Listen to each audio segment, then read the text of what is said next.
Good day to you, colleagues. In this presentation, we are going to discuss how you're going to structure your How I Teach research report. At the beginning of this year, I shared with you the How I Teach research module document with about 11 pages. And they asked you to peruse through the document in order for you to understand how the report is supposed to be structured. I am sharing page 8 of that document with you on the screen now to discuss the sections that you are going to include in your research report. I deliberately placed a 0 here because this is not a section, it is actually the cover page where you include your research topic and your student details, year of research, etc.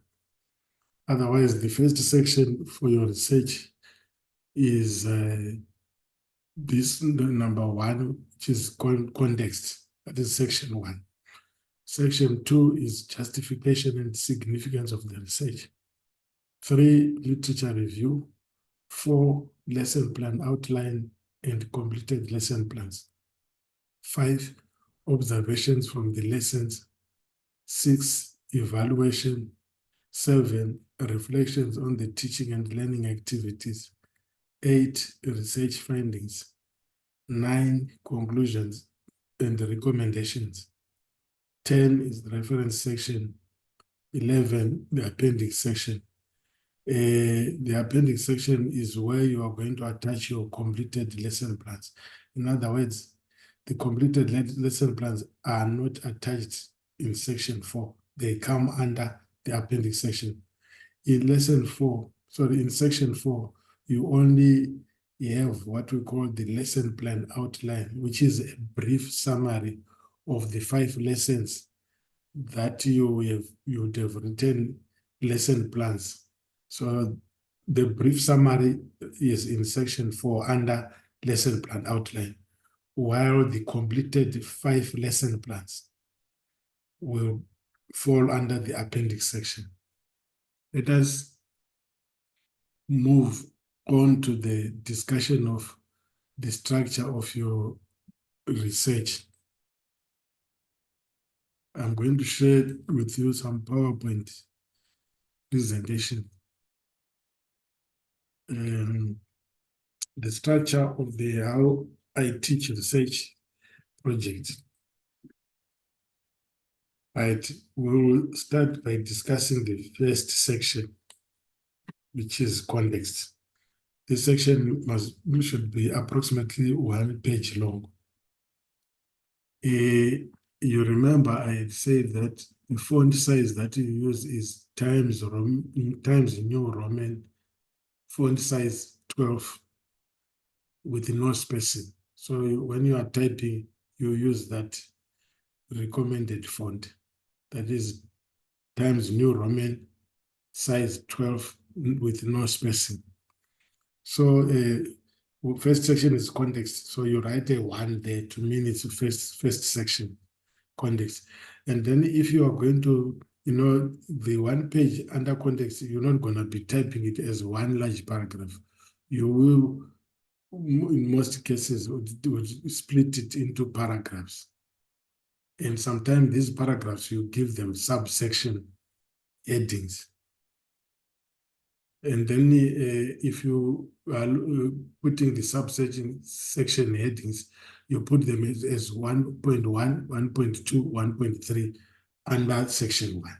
If it is section 2, you put the subsection headings as 2.1, 2.2, and so on, right? So I would recommend you have your introduction under that 1.1. In this section, you are going to give a very brief introduction of yourself, which will include a brief description of your educational history up to and until you qualified as an educator and your teaching experience. Section 1.2, school-related factors. This section begins with you giving a brief description of the history of the school that you are teaching at, where it is located, and the wider community that your school draws children from. 1.3, sorry, teacher-related factors. In this section, you are going to discuss about when did you join the school, from where, the staff establishment at the school, including learner population, the learning areas and classes that you are currently allocated to teach at the school. So the teacher-related factors section comes after the school-related factors, which comes after the introduction. Section 1.4, learner-related factors. This section provides an account of the contextual factors within your classroom and school environment that prompted you to see the need to conduct this research. These may include, among others, the types of learners you have, how the learners are performing in mathematics in your classes and the whole school at large, and the challenges that they face in learning mathematics, in particular, the topic that you have decided to do research on. Learners in almost every topic in the mathematics curriculum encounter difficulties in comprehending the presented content in the topic. In this context section, you are to bring to light the challenges faced by your learners in your research topic from your past experience at the school, and how the conduction of this research might potentially assist you in addressing some of the challenges you face in the teaching of this topic to learners at your school for that grade. Please take note that your context section forms up an orientation or build up to your main research start. We move on to section 2, justification and significance of the research. The recommended length is half a page to 1 page in length. Justify, in this section, you have to justify why you feel the conduction of this research on how you teach your given topic is very important within the context of your school. Also provide an explanation within the context of your school why you feel the conduction of this research is significant. Section 3, literature review, approximately 2 pages long. In this section, you are going to give a background reading about the topic you have selected for research, including its importance, the teaching strategy or strategies you intend to use during your teaching of the research topic, and the importance of being a reflective teacher during your teaching as a mathematics teacher, etc. So this is the background reading about the topic that you are going to research. Falls under this section. Section 4, the lesson plan outline. Length is approximately 1 page. Here you are going to briefly discuss your lesson planning. In other words, you give a summary of your 5 lessons, because for this research, we're only going to prepare 5 lesson plans. It used to be 10 in the past, but we've cut it down to 5, which will make your life easier. So in the lesson plan outline, you're going to, out of the 5 lesson plans that you have prepared, you're going to give a brief summary of those 5. And that's why it's written here, you discuss your lesson planning briefly. Please note that your 5 completed lesson plans will not be attached in this section. They will be attached in the appendix section, but will only be discussed in this section. Section 5, observations from the lesson, length approximately 4 to 5 pages. Here you are going to give an observation of actual activity undertaken, evidence of work and interesting observations that you would have made when you were teaching or while you were teaching the lesson to your students. This section of work should contain a lot of photographic evidence and will take approximately 4 to 5 pages of the full document, including pictures. Section 6, reflections on teaching and learning activities. Length half a page to 1 page. Section 7 is evaluations of lesson planning, enactment, and outcomes. The length is approximately also half a page to 1. Section 8 is research findings, also half a page to 1 page in length.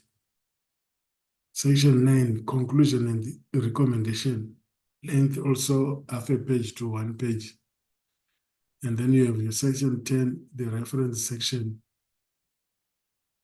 And in the reference section, you are going to use the APA6 referencing style. And you use it for the references of authors whose work you'd have quoted within your main research. So that is the section 10.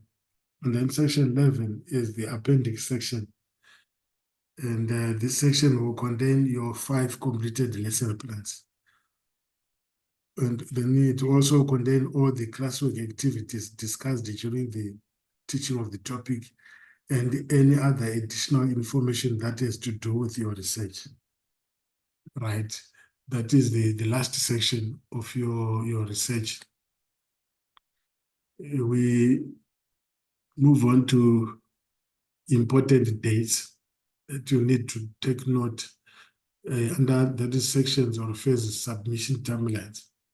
Oh no, sorry, before the important dates, the section phases submission timelines are as follows. Right, guys, look here. In order for us to be able to keep track of your progress, we would require you to submit certain sections at certain times throughout the year. Because look, if we are going to wait for you towards the end of the year, say August, September, and then we simply say we need the whole research report, it will be difficult because we would have not monitored the progress of the research, and some of you might be moving slower while others are moving at a faster pace. So we have a timeline submission dates for sections of your report, and it is as follows. If I will go through this table, sections phases of research to be forwarded to your supervisor for analysis and feedback. Final due date for submission of the section. You remember when I sent out the list of research topics to you, there was your student name, your research topic, and the grade, as well as the supervisor who's going to supervise your research. So if you look at that research topics list, you will see that against your name, there is a name of a supervisor who is part of the staff, teaching staff at ROMEP. So when you finish a particular section, you have to forward a soft copy to your supervisor in order for the supervisor to look through your section content. And if there are any changes that the supervisor might recommend you make or corrections, the supervisor will do so on the submission that you would have made and send that back to you with the recommendations for changes, which you then look through. And then after you effected the changes, you send back the section to the supervisor up until the supervisor is satisfied with your section and will inform you to proceed to the next section. That is how we are going to operate in the process of writing up this research report. So look at the research topics list I sent, and then you will see the name of your supervisor. You will communicate with your supervisor. And these are the due dates for the submission of the sections of the research. We have broken down the sections into 4 phases, right? Phase 1 contains section 1 and section 2, which is context, justification, and significance of the research. These 2 sections, you must work on the 2 and submit to your supervisor. The final due date is Friday, the 15th of March, 2024. Remember, this is not the date that you will submit your sections. You would need to, if you look at the bottom, what I wrote here, please note you should send the completed sections in each phase to your supervisor well before the final due date for submission to allow for recommendations for changes to be made. In other words, you don't wait for this final due date.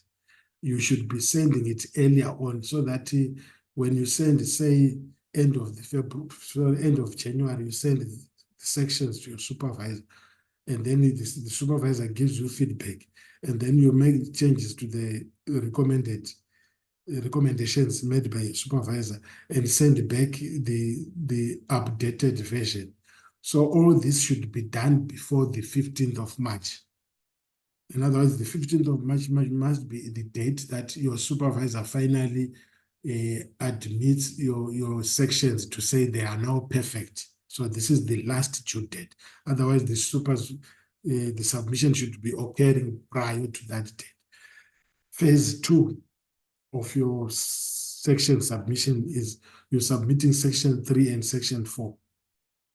The literature review and completed lesson plans. I know already you have completed these lesson plans, the 5 lesson plans. You have already completed them because you are teaching your research topics during term 1 and term 2.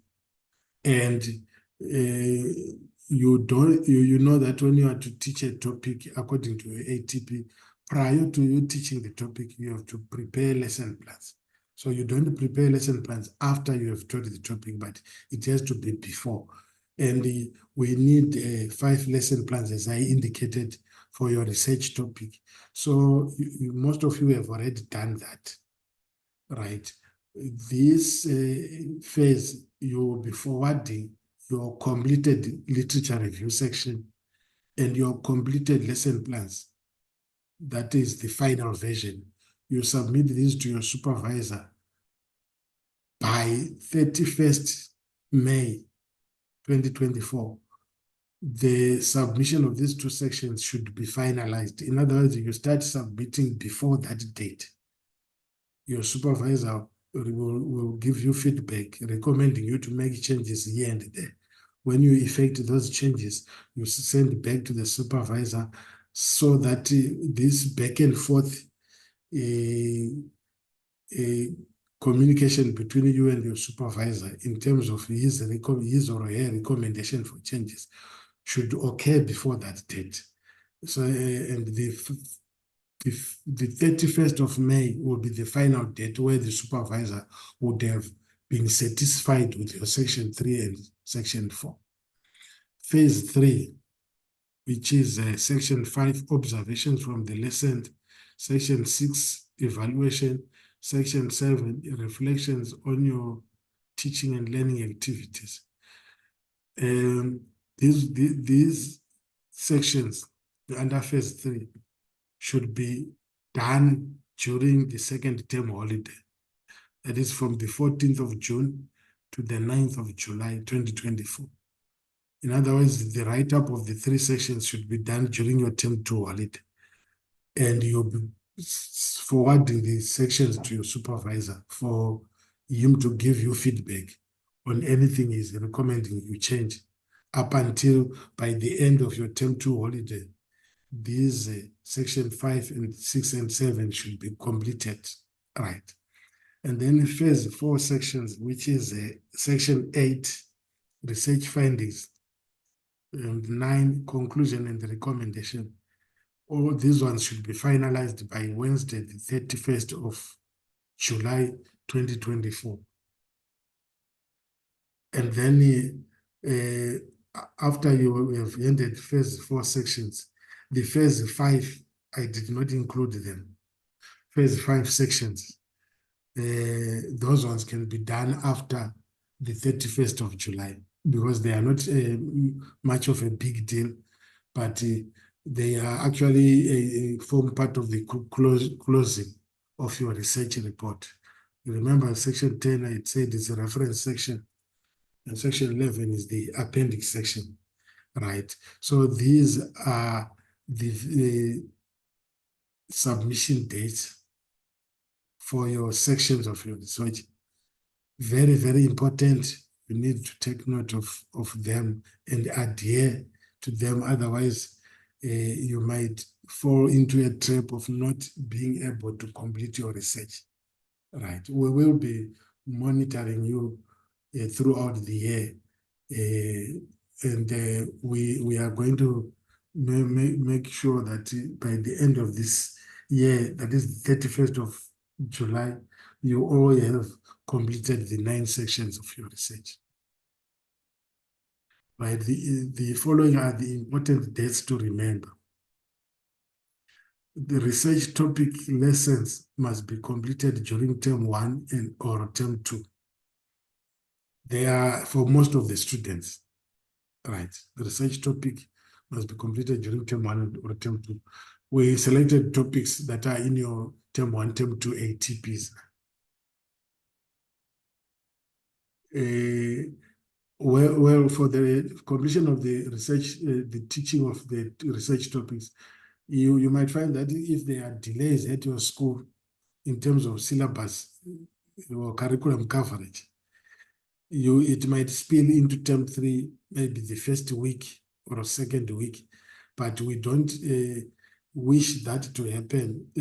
But if it does, make sure third term on the opening, you actually negotiate with the other staff at your school for you to get a slot periods where you teach your research topics. Otherwise, you'll be lagging behind from the rest of the other students. Another important point here is the research write-up should be completed by August and September. You remember previously, we said the submission of section 8 and 9, phase 4, section 8 and 9, will be by the 31st of July, 2024, which means in August, you will use August and September to do the write-up of your completed research. BED3 research consultation and support will be carried out during the weekend of the 17th to the 18th of August 2024. We will probably meet you in East London. In other words, all your supervisors will be there and we'll consult with you as to how much progress you have made. And then we kind of also give you a presentation of past research that was conducted by previous year students so that you can actually see how the structure will look like and make further changes to make it in line with what is expected of the research report. So those are the days for the consultation and support. Submission date for your research papers will be during the week of 9th to the 13th of September 2024. Preparation of material for the How I Teach research conference will be in September, will be done in September. Presentation of your research during the How I Teach research conference will be scheduled for the first week of October. Thank you so much for your time. I hope after listening to this video presentation, you will be able to continue with your preparation of your research project or research paper. And basically, if you count the number of pages that we were recommending you type for each section, you will find that at the end, your complete research report will be having up to a maximum of about 20 pages or less, maybe 12 to 20 pages. That will be the length of your completed research paper. It will be between 12 and 20 pages. And enjoy the rest of your day and your preparation for your research paper. Thank you so much for lending me your ears. Goodbye.